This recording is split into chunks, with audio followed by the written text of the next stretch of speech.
you finally reached the finale of The Sopranos. Oh yeah, I'm done. 2 days. I'm finished. So, give me your final synopsis on Sopranos.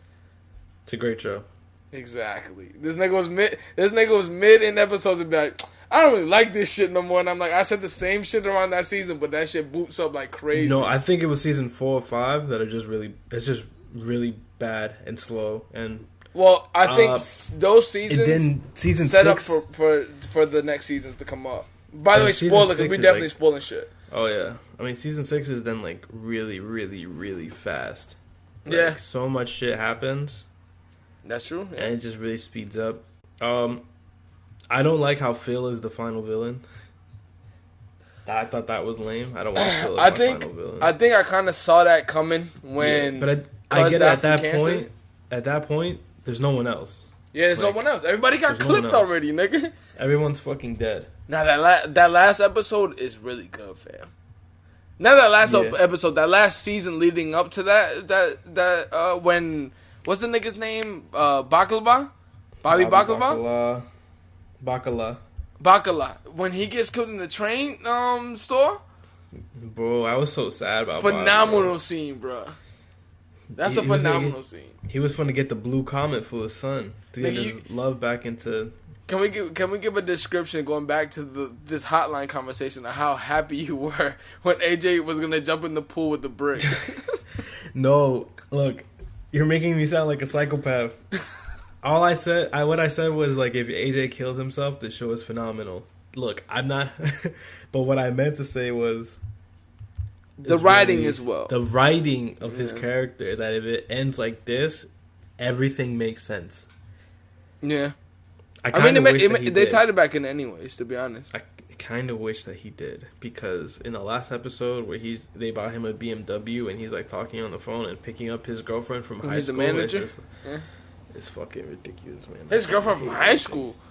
Yeah, she's a junior in high school. What the fuck? I don't remember that scene at all. Yeah, she's a junior in high school. She used to model. They met up at the fucking rehab center because she'd be... I do. She was cutting OD and then throwing up. Yeah, I do remember that OD. I mean, I do remember that, but...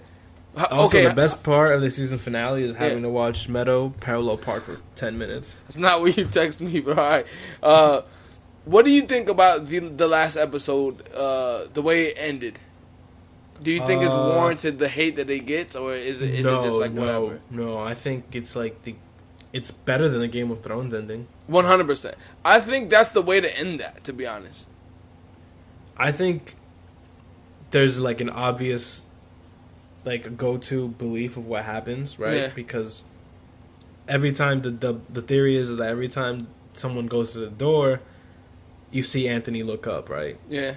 The last time you hear the door sound, it goes black, which means that like Anthony's not seeing anything, which means he's dead, right? Yeah. Or you could just believe that Meadow goes in and everything's cool.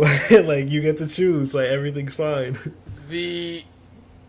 Okay, I'm definitely of the belief that he doesn't, but a lot of people do. But I'm like this in the sense of where I want the quote unquote bad guy to win in movies a lot of the time.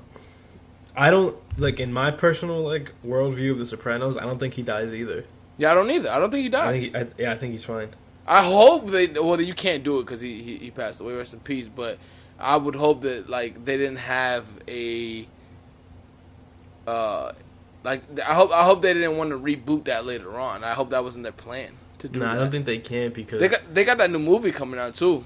But isn't it just the prequel? It's like the prequel to it of like how James Gandolfini's, I think his name is Gandolfini, right? His last name? Yeah, James Gandolfini. Yeah, his son is playing his part of him as a kid in the prequel, where like basically what they're showing is they're gonna show how all this got to this, where they're gonna show like, and I think they had a plan of doing this really early on because all the old heads in the show of The Sopranos always talk about the old days and how the old days you would never put up with shit like that and how you would like kill somebody for doing shit like that. Plus, that's a big part of that culture, anyways. Yeah, I think they can really get into the story of which they played in a lot of The Sopranos with what's his uncle's name again?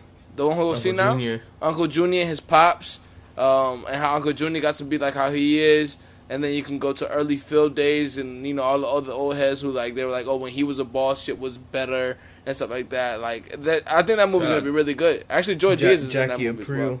Yeah, I think Joy Diaz is in that movie. They got a lot of good actors in that movie. I hope that movie does really good. I think that movie's actually coming out soon. To be honest, I'm definitely watching that movie though. Nah, I'll check it out. We definitely renting the AMC for that one. Yo, if we can, then it's over. If it comes out while AMC is still around, I'm definitely renting that movie theater. Is that shit even in production, or are they just something that they love to talk about? No, it's done already. Joy Diaz has talked about it because I guess he has a prevalent character in there, and he said he finished it 2 weeks into the pandemic. They had everybody fly back and finish it, I think. Or like 2 months into the pandemic, they had everybody fly back, get tested, stay there for like a few months, and then they it was supposed to release September 25th this year. Yeah. Obviously, you know, it's going to get pushed back because of COVID days. You know, like, it's not going to be able to make as much box office money as it can. Apparently, it's just called Newark. Yeah. So it's going to be... I'm pretty sure it's going to be like one of those releases where they have it in AMC and then it goes like straight to Netflix or like Hulu or some shit. I'm pretty sure they're selling it because there's the same thing that happened with Coming to America. Amazon bought that shit for like $150 million. So I think they're trying to allocate the dollars that they would have made through AMC or like through the box office. I would think that HBO would try and pay for it first. I think HBO has a hand in it or something like that. If I was HBO, I'd definitely buy that and put it on HBO Max because you're going to get a bunch of subscribers from that. In itself. Telatalk HBO show coming soon. It's about two guys that start a podcast. If we write it in the sense of in the same vein as like Atlanta and like all those shows that like that are like that, I think you can make that be a really good show. Which I think they take all that shit from Louis, and then the one show that Kid Cudi was on HBO that I think Coming to America. Is it Coming to America? Or Made in America. How to make it in America. That show was actually really good. I don't know why they didn't pick that show up. Yo, I think if we do a podcast show that's a mix of like the darkness of Louis with like the thematic like nothingness of Seinfeld, it'd be a hit. 100%. Boy, like we would never be seen doing a podcast. Just how like you never see Jerry do comedy. Yeah, he does it in the beginning of the show only.